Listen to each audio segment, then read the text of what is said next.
இருப்பாங்க. லெப்பை மரக்காயிரும் தொட மாட்டாங்கன்னு இஸ்லாத்துல கிடையாது. தொடுவாங்க. ஒரு தட்டுல சாப்பிடுவாங்க. ஒரு பள்ளி வாசல்ல ஒன்னா நிப்பாங்க. ஒருத்தர் தோல்ல ஒருத்தர் கையை போட்டுக்குருவாங்க. ஒருத்தர் மடியில ஒருத்தர் படுத்துக்கிருவாங்க.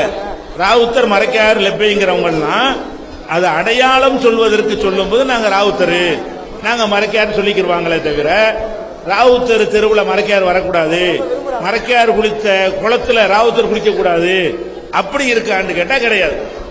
உயர்வு தாழ்வு கற்பிக்கக்கூடிய ஒரு அம்சம் இருக்கான்னு கேட்டா அதான் ஜாதிங்கிறது.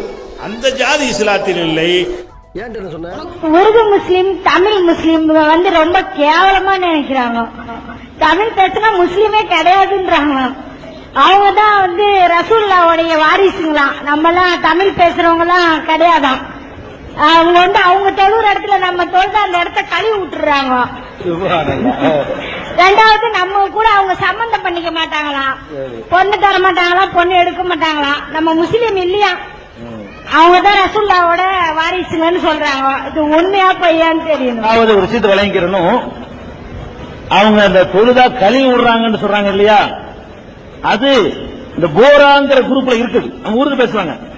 இந்த 1000 விளக்கு பள்ளிக்கு போய் தொழுதுன்னா கழுவி விடுவாங்க, யாரோட ஒட்ட மாட்டாங்க.